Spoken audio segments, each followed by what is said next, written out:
In Venezuela, some very interesting things have been happening since President Chavez won the 1998 election. At that time, the political parties were very discredited.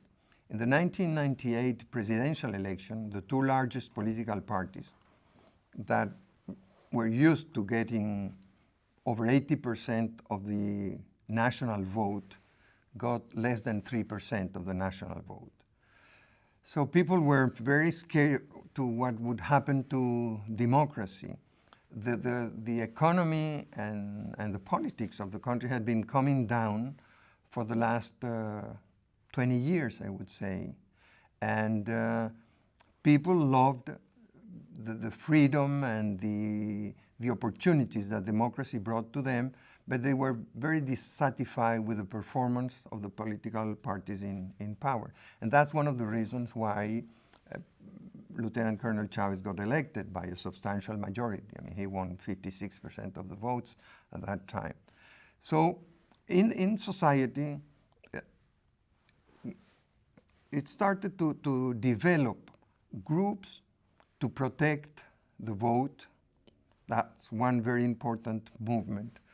To explain to people what voting means and how voting takes place and how you can use your vote to express your opinion and how you can protect your vote from all tricks that the government was developing. There also, I mean, all other ONGs started promoting the idea of transparency in public accounts. One of the worst things that has happened to Venezuela with the decadence of democracy and the disappearance of democracy in the last few years is that the government never explains to the population what it is doing with their money. They just take the money and use it as they please. It is amazing if you watch any of the several hours a week that the president spends on radio and television, how he appropriates money without going to Congress, without explaining why he's doing that and for what purpose or what sort of studies have been done to justify it. For example, right now, he's selling oil refineries that Venezuela owns in Germany, and he's selling them to Russia, of all people. Well, he's never explained to Venezuelans why he's doing that and what he's doing with the money. Now, because there is very little opportunity for doing independent journalism, but we've learned now that that money that he's been getting from the oil refineries, he's paying back to the Russians in order to buy weapons. Weapons nobody understands what for. And little by little, new political parties have emerged. And nowadays, according to the latest election, the two largest parties are two new parties. That's another interesting development in favor of democracy. And the last one, and perhaps the most important one, is the youth movement. After the shutting down of RCTV, the first protest came from the youth. These young people who were going to college, or some of them to school, immediately after the shutting down or the closing down of RCTV, took to the street to protest because they thought that the right to be informed was being endangered, and that the opportunity of people to look for information wherever they feel comfortable with was also threatened. So that's another very important movement in defense of the principles of democracy and justice, information, freedom of expression. So we see a re-emergence of democracy in Venezuela. After 58, Venezuela was able to establish a very successful democracy. That democracy was used as a model in other countries, in Central America and South America and Spain and Portugal, as a model for countries who were getting over a dictatorship, how to establish a democracy how to strengthen political parties, how to have free and clean elections.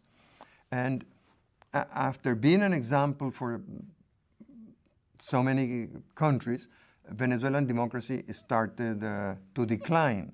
And we've gotten to this terrible situation we live in now.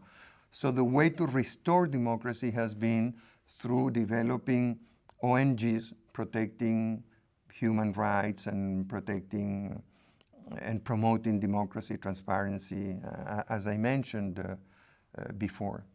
One of the problems Venezuela has had in order to restore democracy has been coordination. Unfortunately, there has been very little coordination among the democratic forces.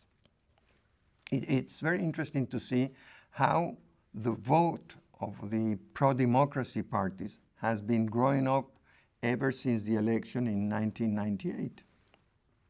And no matter the threats that Chavez has made to people who oppose them, the lists he's prepared in order to discriminate against any citizen who dares express himself against him. Despite all that, the number of people voting for democracy has been growing. And despite all the cheating that goes on in the electoral process in Venezuela. But unfortunately, we have had very little coordination. The political parties have not been cooperative with the non-governmental organizations, we call ONGs, Organizaciones No Gubernamentales. I guess you call them NGOs. Where those NGOs in Venezuela have suffered a lot to coordinate their action. I guess sometimes, the political parties have been so demonized by so many people that they feel threatened whenever a social group emerges and they feel that they may be stealing their turf. So it's not been easy to coordinate things. In 2006, for the first time, we were able in 2004, the pro-referendum, there was a referendum against President Chavez. And there was a lot of cheating and pressures in that case. But the democratic forces were well coordinated. After we lost that referendum, and I think the government cheated, but the fact is that the opposition accepted that they had lost, but nobody assumed that responsibility. So everything, all coordination was lost. Until 2006, we were able to support one candidate. All democratic forces joined in that effort. Unfortunately, the candidate didn't defend his votes and didn't assume the role people were expecting from him. Eventually, he left the country because he felt threatened by the government. This year, we had an election, and all democratic forces joined together, and they are acting more coordinated nowadays than ever before. We still have some problems. I think people have not realized the magnitude of the threat to democracy, to freedom, and to justice that Chavez represents.